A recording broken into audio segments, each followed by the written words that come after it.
Hello friends, welcome to my channel one step to success. और teaching pedagogy के session में आपका फिर से एक बार स्वागत है। और हम कंटिन्यू करेंगे साइंस पेडागोजी के क्वेश्चंस को, सो आप सभी क्लास को ज्वाइन कर लीजिएगा। और पहला क्वेश्चन आप सभी के सामने है 63 नंबर क्वेश्चन। कक्षा में अध्यापक का व्याख्यान सुनना है।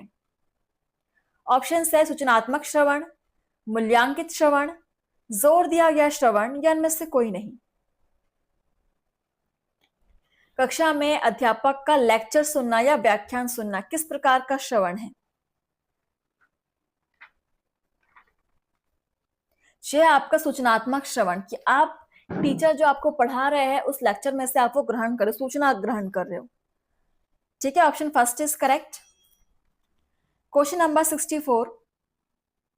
शिक्षण के पूर्व अध्यापक करता है उद्देश्यों का निर्धारण, पाठ्य योजना का निर्माण, छात्रों की रुचियों की जानकारी या उपयुक्त सभी। और ये क्वेश्चन हम कर चुके हैं पहले, बस क्वेश्चन का पैटर्न थोड़ा सा चेंज था। तो शिक्षण के पूर्व अध्यापक को क्या करना चाहिए? बिल्कुल उद्देश्यों का निर्धारण, पाठ्य योजना का निर्माण और छात्रों की रुचियों की जानकारी, ये सभी कार्य करना आवश्यक है। सो ऑप्शन डी उपयुक्त सभी आपका आंसर हो जाएगा। आप सभी चैनल को सब्सक्राइब कर लेंगे और प्लेलिस्ट को सेव कर लीजिएगा। 65 नंबर क्वेश्चन। प्रकृति अधिगम का स्रोत है, किसने कहा? रूसो, स्किनर, अरस्तु या सुकरात। कि प्रकृति या नेचर जो है वो अधिगम का ही स्रोत है।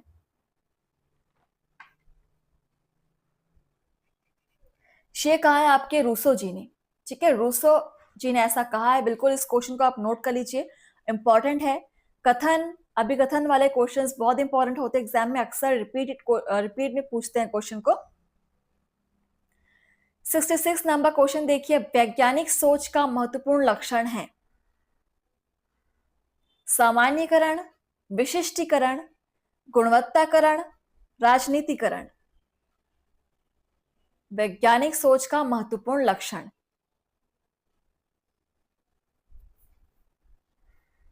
टीचिंग एप्टीट्यूड के बहुत ही बेहतरीन क्वेश्चंस, ठीक है, जो आपके KVS, NVS, CTET, STET, MPTET, BPSC जैसे एग्जाम्स में पूछे जा रहे हैं। सो वैज्ञानिक सोच का महत्वपूर्ण लक्षण है गुणवत्ताकरण। बिल्कुल गुणवत्ताकरण, ऑप्शन सी इज करेक्ट। इसके साथ हमारा अगला क्वेश्चन 67 नंबर देखिए। शिक्षण कौशलों का विकास है। शिक्षण, प्रशिक्षण, निरीक्षण या परीक्षण। क्या आप शिक्षण कौशलों का विकास कर रहे हो, तो क्या कहलाएगा? सोच समझ के आंसर करेंगे। ये होगा प्रशिक्षण। ऑप्शन बी इज करेक्ट, प्रशिक्षण is right answer. Question number 68। शिक्षा के किस उद्देश्य की प्राप्ति पहले होती है?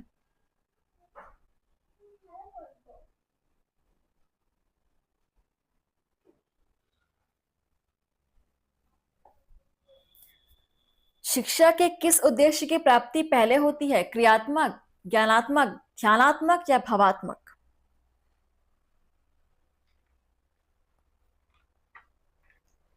सो ये होता है ज्ञानात्मक। सबसे पहले ज्ञानात्मक उद्देश्य की प्राप्ति होती है। Option B is correct. ठीक है, चलिए आगे बढ़ेंगे। क्वेश्चन नंबर आपका 69।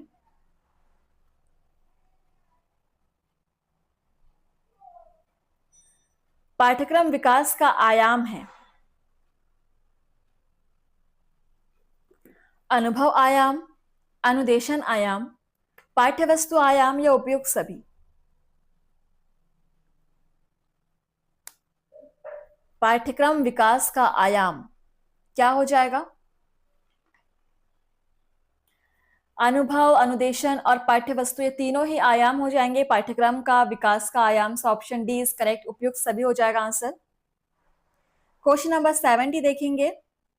कालक्रम विधि का दोष है रोचकता का अभाव, पुनरावृत्ति का अभाव, शिक्षा के सिद्धांतों की अवहेलना क्या उपयुक्त सभी? कालक्रम विधि का दोष?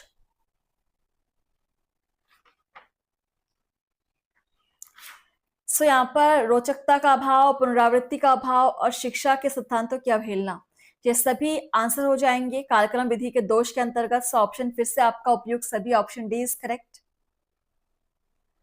क्वेश्चन नंबर 71 देखिए, इकाई योजना बनाने का मूल आधार है। ऑप्शन है संयुक्त एवं संलिष्ट हो सकने वाले प्रसंगों या उप प्रसंगों का एक दूसरे को समझाने में सहायक होना, विषय वस्तु बिंदुओं का पारस्परिक अंतर संबंध, एक इकाई में सम्मिलित किए जाने वाले सभी बिंदुओं का किन्हीं केंद्रीय विचारों के प्रतिपादन में समानता लिए होना, क्या उपयुक्त सभी? 71 नंबर क्वेश्चन अच्छे से पढ़िए, समझिए और आंसर कीजिए। हमेशा एग्जाम में आपको इजी आंसर क्वेश्चन नहीं मिलेंगे, डिफिकल्ट क्वेश्चंस भी आपको दिए जाएंगे, ठीक है।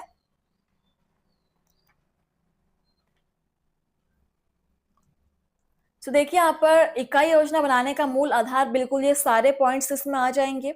आपका आंसर होगा उपयुक्त सभी, ऑप्शन डी इज करेक्ट। आप इसको स्क्रीनशॉट ले लीजिए या आप इसको क्वेश्चन को नोट कर लीजिएगा।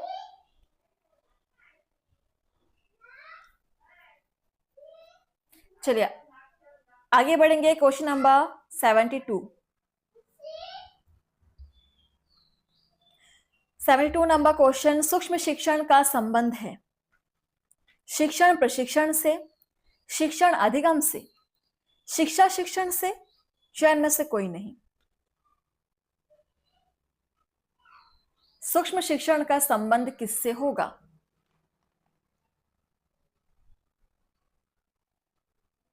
शिक्षक प्रशिक्षण से, टीचर के ट्रेनिंग से। So option first is answer, ठीक है। क्वेश्चन नंबर नेक्स्ट है 73, ध्यान दीजिएगा। सूक्ष्म शिक्षण से संबंधित वाक्य नहीं है। ऑप्शंस है, इस प्रणाली में साधारण कक्षा शिक्षण की जटिलताओं को कम कर दिया जाता है, एक समय में एक कौशल के प्रशिक्षण पर ही बल दिया जाता है, अभ्यास की प्रक्रिया पर अधिक नियंत्रण रखा जाता है, अनावश्यक समय व्यतीत किया जाता है।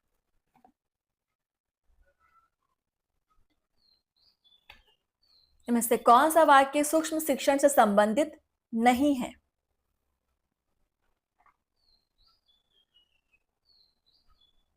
तो अनावश्यक समय व्यतीत करना, ये यहाँ पर सूक्ष्म शिक्षण में नहीं है। सो ऑप्शन डी यहाँ पर आंसर हो जाएगा, ठीक है। ये वाक्य संबंधित नहीं है। चलिए नेक्स्ट आगे बढ़ेंगे। क्वेश्चन नंबर है आपका 74। बुलेटिन बोर्ड किस प्रकार की सहायक सामग्री है? दृश्य सामग्री, श्रव्य सामग्री, उपयुक्त दोनों, चार में से कोई नहीं।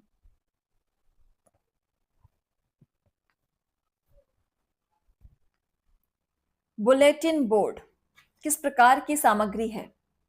सहायक सामग्री है। बुलेटिन बोर्ड जो है आपका दृश्य सहायक सामग्री है। So option first is correct, दृश्य सामग्री। Next question number 75। एक तथ्य, एक भाव, एक बिंदु के स्पष्टीकरण में किस प्रकार की सामग्री अच्छी मानी जाएगी? एक ही प्रकार की, विभिन्न प्रकार की, निम्न प्रकार की, या उपयुक्त सभी प्रकार की? सोच समझकर आंसर करेंगे। जहां पर एक तथ्य, एक भाव और एक बिंदु हो, उसके स्पष्टीकरण के लिए किस प्रकार की सामग्री सबसे अच्छी होगी?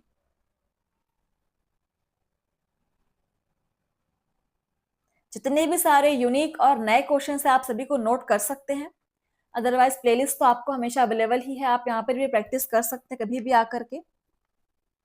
सो अगर सब कुछ एक ही है, एक तथ्य, एक भाव, एक बिंदु, तो सबसे अच्छी सामग्री आपकी मानी जाएगी एक ही प्रकार की।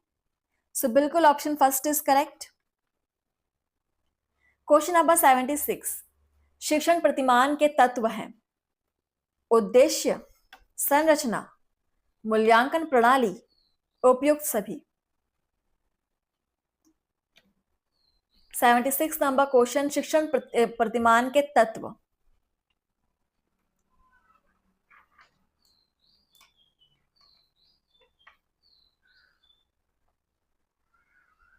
उद्देश्य, संरचना और मूल्यांकन प्रणाली, ये तीनों ही शिक्षण प्रतिमान के तत्व हैं। सो आपका आंसर उपयुक्त सभी हो जाएगा। Option D is correct. 77 number question ध्यान दीजिएगा। निम्न में से कौन सा वाक्य शिक्षण प्रतिमान के महत्व से संबंधित नहीं है?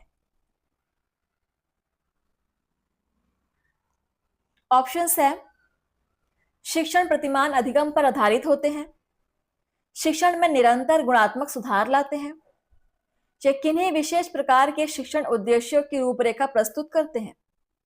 भिन्न भिन्न शिक्षण प्रतिमान एक ही सिद्धांत पर आधारित होते हैं।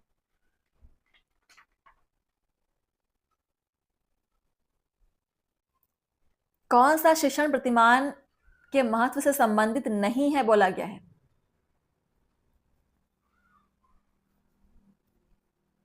भिन्न भिन्न शिक्षण प्रतिमान एक ही सिद्धांत पर आधारित होते हैं? नहीं। अगर शिक्षण प्रतिमान भिन्न भिन्न सिद्धांत भी आपके भिन्न होंगे, ऑप्शन डी यहां पर संबंधित नहीं है इसके महत्व से। ठीक है। क्वेश्चन नंबर 78 देखेंगे।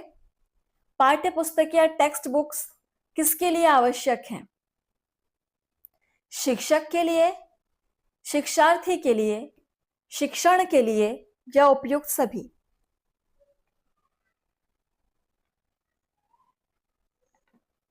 टेक्स्ट बुक्स किसके लिए आवश्यक हैं?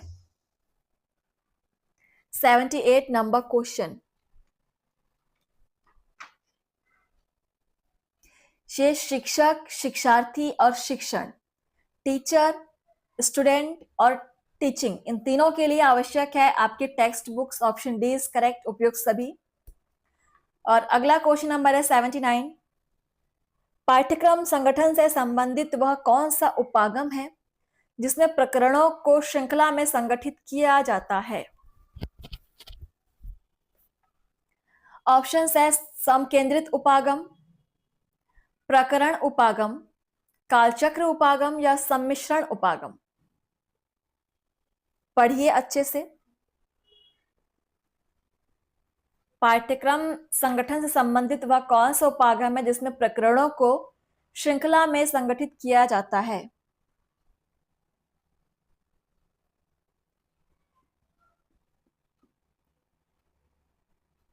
तो आंसर हो जाएगा प्रकरण उपागम। ठीक है, प्रकरण उपागम, ऑप्शन बी इज करेक्ट। सो आप सभी क्लास को शेयर कीजिएगा फ्रेंड्स। जो भी यहाँ पर टीचिंग एप्टीट्यूड पेडागोजी की क्वेश्चन सॉल्व करना चाहते हैं, बिल्कुल यहाँ पर प्रैक्टिस कर सकते हैं फ्री में। 80 नंबर क्वेश्चन। इकाई शिक्षण का तत्व नहीं है। पूर्व ज्ञान, अभ्यास, मूल्यांकन या खोज। इकाई शिक्षण का तत्व नहीं है बोला गया है। इस क्वेश्चन को भी नोट कर लीजिएगा। खोज आपका इकाई शिक्षण का तत्व नहीं है, बाकी तीनों है सिवाय ऑप्शन डी के। क्वेश्चन नंबर नेक्स्ट है 81 नंबर। इकाई योजना का उद्देश्य है। ऑप्शन है, ज्ञानार्जन के अवसर देना, पाठ्य वस्तु को व्यावहारिक एवं जीवनोपयोगी बनाना, छात्रों की रुचि और आवश्यकताओं के अनुसार पाठ्य वस्तु को संगठित करना, या उपयुक्त सभी। 81 नंबर क्वेश्चन आंसर करेंगे। इकाई योजना का क्या उद्देश्य है?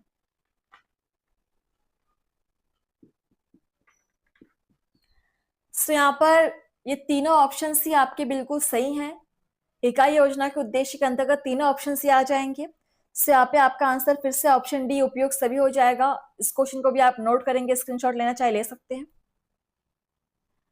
82 नंबर क्वेश्चन। इकाई विधि आधारित है अव्ययीवाद से या जेस्टाल्टवाद पर, प्रयोजनवाद पर, संप्रदायवाद पर, प्रकृतिवाद पर? किस पर आधारित है इकाई विधि? Question number 82। इकाई विधि आधारित है अव्ययवाद या जेस्टाल्टवाद पर। Option first is correct, note कर लीजिएगा। Question number 83। इकाई संबंधित विषय वस्तु का एक ऐसा विस्तृत क्षेत्र है जिसका छात्र अध्ययन कर सकता है। यह कथन किसका है? जैसा कि मैंने कहा, कथन वाले क्वेश्चंस हर एग्जाम में आपसे एक ना एक क्वेश्चन जरूर आएगा। सो ऑप्शन है प्रेस्टन का, बैस्ले का, हेनरी हैरप का, इनमें से कोई नहीं। कथन क्या है अच्छे से पढ़िए।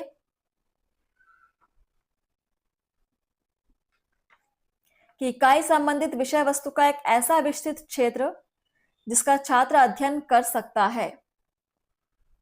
यह कथन था प्रेस्टन का, बिल्कुल इसको नोट कर लेंगे, प्रेस्टन का एक कथन था। चलिए आगे बढ़ेंगे 84 नंबर क्वेश्चन की तरफ। सहसंबंध उपागम में पढ़ाया जाता है। एक विषय को दूसरे से संबंधित करके प्रत्येक विषय को अलग अलग विषयों में कोई संबंध ना करके, चयन में से कोई नहीं। बढ़िया क्वेश्चन, सभी को आंसर करना है और कमेंट सेक्शन में आप क्वेश्चन नंबर के साथ आंसर बताएंगे। कोशिश कीजिए आंसर करने की। यहां पर आंसर्स गलत हो भी रहे हैं तो भी आपको कोई नुकसान नहीं है, क्योंकि आप प्रैक्टिस ही तो कर रहे हैं। सहसंबंध उपागम में पढ़ाया जाता है एक विषय को दूसरे के साथ संबंधित करके। Option first is correct. अगला क्वेश्चन नंबर है आपका 85। लक्ष्यों का कार्य रास्ता बताना, आदर्श निश्चित करना तथा समस्या प्रस्तुत करना। अब यह कथन किसका है? वेस्ले एवं वॉर्नेस्की का, ब्लूम का, सिम्पसन का या कर्थवॉल का? क्वेश्चन को नोट कीजिए, कथन इंपॉर्टेंट है। लक्ष्यों का कार्य रास्ता बनाना, आदर्श निश्चित करना तथा समस्या प्रस्तुत करना है। यह कथन है आपका वेस्ले एवं वॉर्नेस्की का। ठीक है, option first is correct, note कर लीजिएगा। Question number 86। दल शिक्षण की न्यूनतम मूलभूत आवश्यकता है। देखिए ऑप्शंस। दल आयोजित करने के लिए उपयुक्त शिक्षकों का चयन, साझा उत्तरदायित्व स्वीकारना, समय सारणी अर्थपूर्ण एवं लचीली होनी चाहिए, उपयुक्त सभी। दल शिक्षण की न्यूनतम मूलभूत आवश्यकता मतलब सबसे कम आवश्यकता क्या है?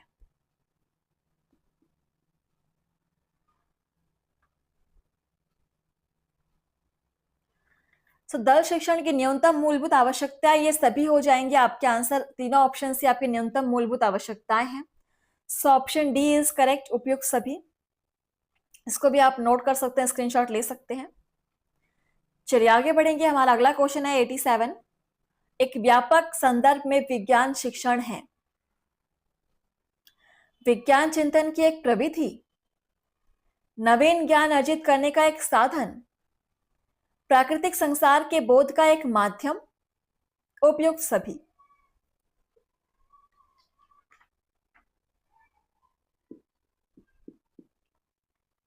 एक व्यापक संदर्भ में विज्ञान शिक्षण, बिल्कुल विज्ञान चिंतन की एक प्रविधि, नवीन ज्ञान अर्जित करने का एक साधन भी है और प्राकृतिक संसार के बोध का माध्यम। सो बिल्कुल ऑप्शन डी, उपयुक्त सभी आपके व्यापक संदर्भ में विज्ञान शिक्षण के अर्थ हैं। ठीक है, क्वेश्चन नंबर 88 देखिए। विद्यालय विज्ञान शिक्षण में प्रचलित समस्या है। ऑप्शंस देखिए। पाठ्यक्रम में विषय वस्तु छात्र संबंधित नहीं होता, विवेचनात्मक चिंतन विकसित नहीं होता, छात्र मात्र संकलित ज्ञान को निष्क्रियता से प्राप्त करता है, जो उपयुक्त सभी। पढ़िए ऑप्शंस को और आंसर करेंगे।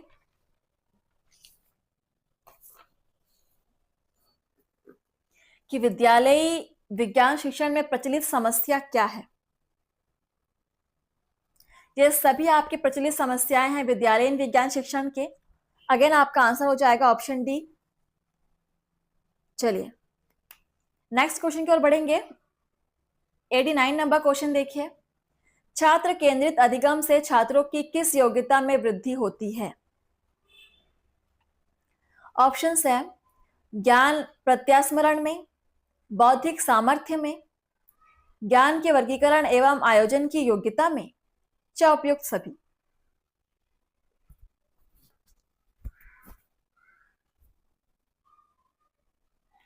छात्र केंद्रित अधिगम में छात्रों की किस योग्यता में वृद्धि होती है? उपयुक्त सभी। ज्ञान प्रत्यास्मरण, बौद्धिक सामर्थ्य और ज्ञान के वर्गीकरण एवं आयोजन, ये तीनों ही आपके योग्यताओं का विकास होता है जब शिक्षण आपका छात्र केंद्रित हो। Option D is correct. Question number 90। खोज विधि से शिक्षण का अर्थ है ढूंढ निकालना, खोजना, निर्धारित करना और स्वयं के लिए एक आकृति बना लेना। खोज का अर्थ है अनुसंधान द्वारा ज्ञान प्राप्त करना। यह कथन किसका है? देखिए ऑप्शंस, जॉन डीवी का, प्रोफेसर ब्रूनर का, सकमेन का, में से कोई नहीं। कथन है, नोट कीजिए क्वेश्चन को।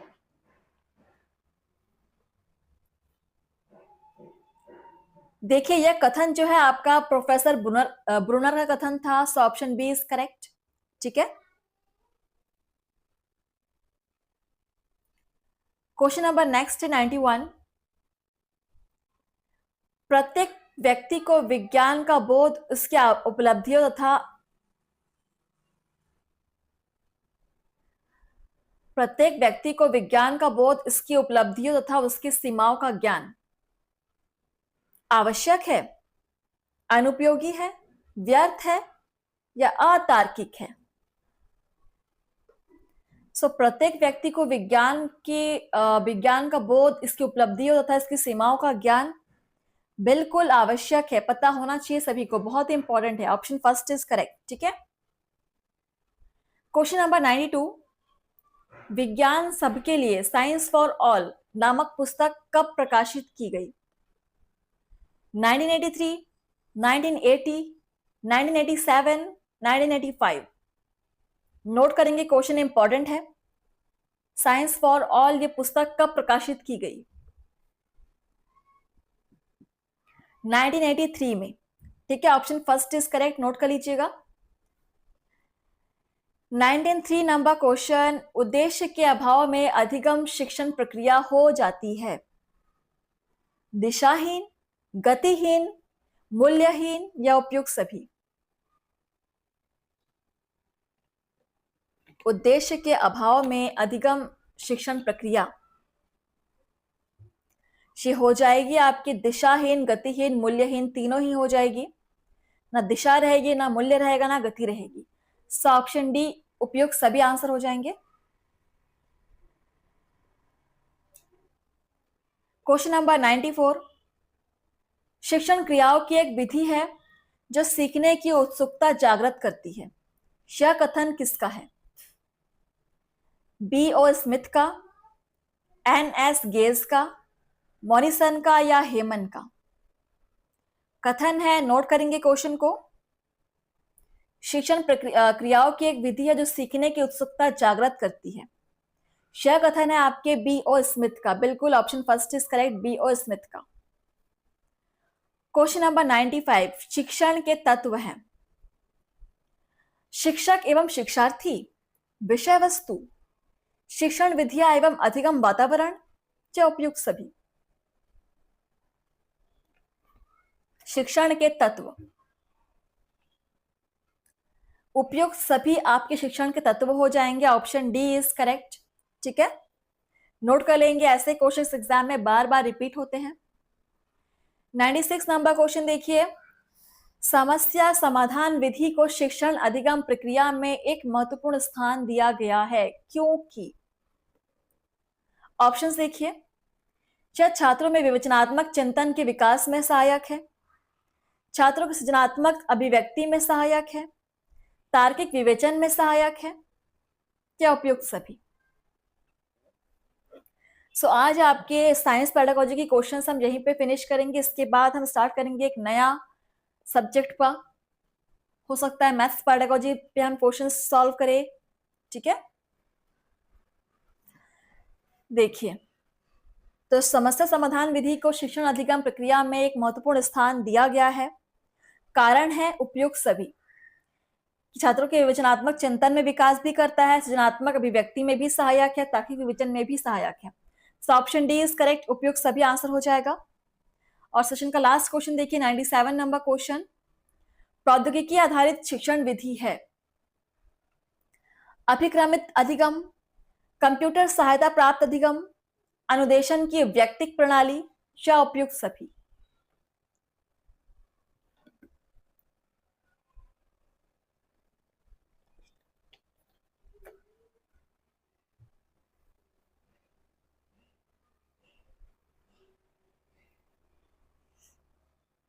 सो यहां पर भी आपका आंसर हो जाएगा उपयुक्त सभी।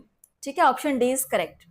सो आज हमने बहुत सारे क्वेश्चन सॉल्व किए फ्रेंड्स। आई होप आप लोगों ने क्वेश्चन सॉल्व करके आपको अच्छा लगा हो और आपकी बिल्कुल तैयारी हो रही होगी। ठीक है, तो चलिए मिलते हैं आपसे नेक्स्ट सेशन में। तब तक के लिए आप लोग प्रैक्टिस कीजिए, पढ़िए और डेली क्लास अटेंड कीजिए। थैंक यू फ्रेंड्स, धन्यवाद।